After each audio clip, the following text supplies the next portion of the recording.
saya Citra Pramestia Pratiwi, kelas 11-6, absen 9. Di sini saya akan menjelaskan pengertian ikhlas. Menurut bahasa, ikhlas berarti murni, suci, bersih, dan tulus. Adapun menurut istilah, ikhlas adalah melakukan suatu kebaikan semata-mata hanya untuk mengharap keridhaan Allah Subhanahu wa Ta'ala. Orang yang ikhlas akan terhindar dari perilaku riya yang melakukan sesuatu untuk memperoleh pujian orang lain. Perkenalkan, nama saya Fiandra Rizky Kurniawan dari kelas 11-6, nomor absen 10. Yang kedua, tingkatan ikhlas. Tingkatan ikhlas dibagi menjadi 3 macam seperti berikut. Yang pertama, tingkatan umum atau orang awam. Pada tingkatan ini, seseorang beribadah kepada Allah SWT dengan tujuan mencari dan menghitung keuntungan dunia dan akhirat. Misalnya, seseorang melakukan ibadah sholat atau memberi sedekah kepada anak yatim dengan tujuan badannya sehat, hartanya banyak, dan mendapat bidadari. Yang kedua, tingkatan khusus atau orang kawas. Pada tingkatan ini, seseorang beribadah hanya untuk mencari keuntungan akhirat, bukan berorientasi pada keuntungan dunia.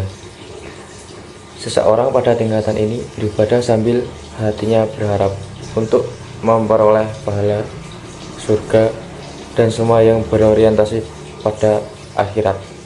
Yang ketiga, tingkatan excellent atau orang kawas.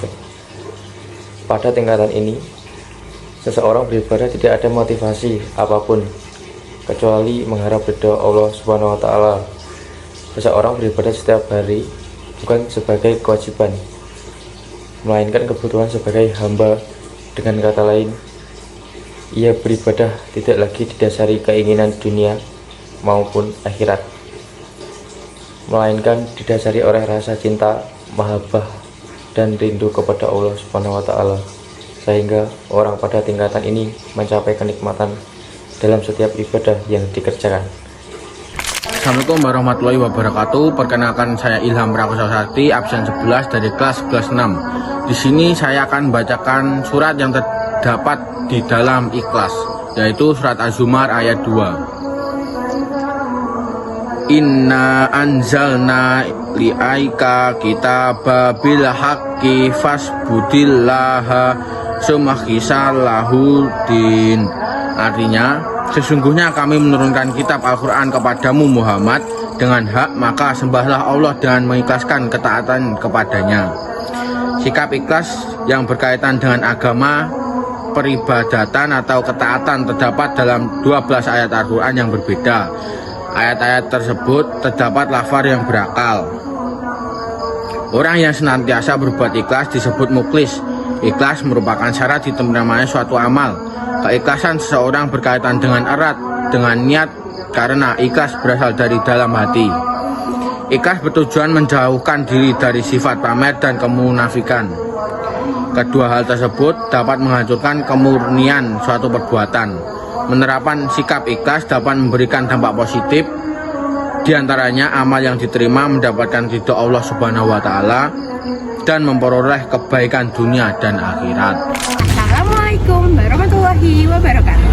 Perkenalkan, nama saya Lutfiatus Sadiah Ramadhani, nomor absen 14. Di sini saya akan menjelaskan tentang ciri-ciri ikhlas dalam beramal. Yang pertama adalah kita tidak mengingat pahala dari apa yang kita perbuat. Yang kedua adalah kita tidak menginginkan pujian dan mengabaikan segala hinaan. Dan yang ketiga adalah melakukan sesuatu berdasarkan perintah Allah Subhanahu wa Ta'ala. Perkenalkan, nama saya Intan Bibit Ramawati, nomor absen 12. Selanjutnya, saya akan menjelaskan contoh berperilaku ikhlas dalam bermedia sosial. Yang pertama, jika kita membuat suatu postingan, kita harus meniatkan diri dengan memberikan informasi, bukan dengan mengharapkan likes. Yang kedua, jika kita membuat postingan, kita tidak boleh meniatkan diri dengan pamer. Yang ketiga, ketika ada komentar negatif dari netizen, kita tidak boleh terpancing emosi. Yang keempat, dalam bermedia sosial, kita tidak boleh mengganggu privasi orang lain. Dan yang kelima, saat bermedia media sosial, kita harus memberikan informasi yang dipastikan benar dalam sesuai dengan kenyataan, bukan dengan hoax. كل القلوب تناهت في السنة